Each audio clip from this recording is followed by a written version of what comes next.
Imagine your country is going through a huge political crisis. You have a new leader and several states have new governments. To add to this, not only is your country facing political crisis, but also economical, health, and defense. And then, the worst thing that could ever happen happens. The coronavirus hits Malaysia. Malaysia was in some serious trouble. But don't you ever underestimate the power of Malaysians.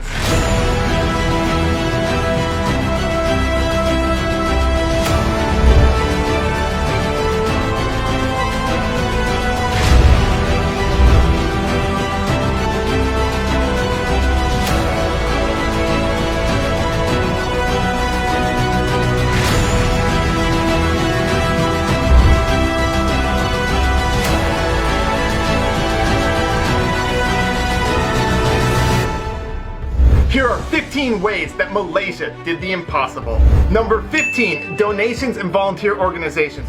So many people volunteered and so many organizations helped out. For example, Indirect provided healthcare workers with food, AC units, and raised over 3 million ringgit for medical supplies.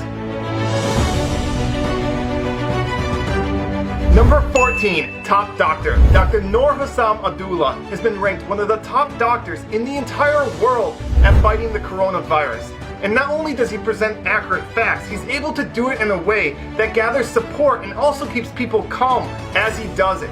Number 13, the movement control order and the enhanced movement control order. These things are not easy to pull off, and it took so many people in different organizations to work together to have them work.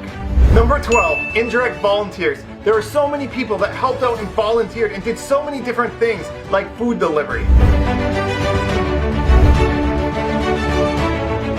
Number 11, building temporary hospitals. Malaysia was able to build temporary hospitals very efficiently and quickly. For example, the largest agro park in Asia was able to be built into a hospital in 3 days. Number 10, the Tubelay cluster. The Tubelay cluster complied with any order from MOH, and they never complained even though they had to wait long hours in the heat.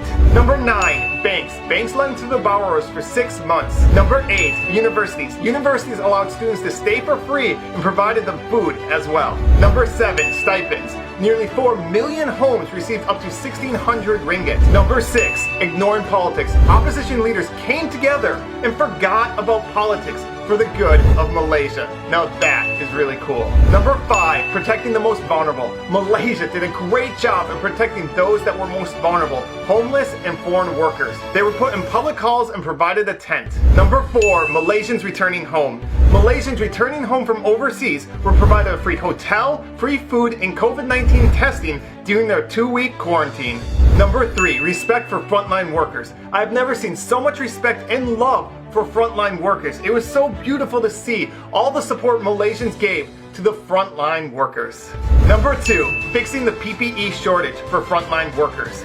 At the beginning of the crisis, there wasn't enough PPE for all the frontline workers, and so Malaysians took it onto themselves. For example, a fashion designer realized she had a skill set that could be very valuable, and so she took the initiative to organize an entire team to make PPE.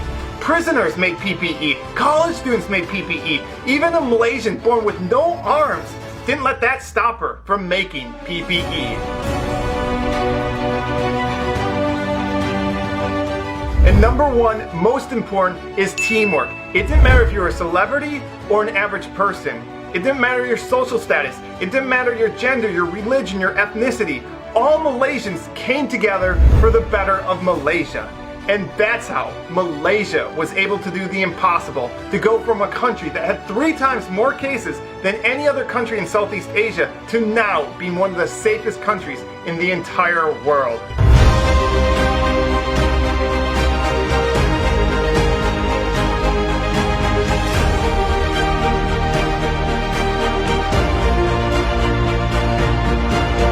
And lastly, I'd like to thank all the Malaysians that helped make this video possible. So many of you wrote to me, sent me videos and pictures, and specifically Pacific Baku, who's a motorcycle rider, let me take lots of his footage, along with Q Productions, who took beautiful drone shots. And you can find links to their channels in the description. So thank you to all of you who helped make this video possible.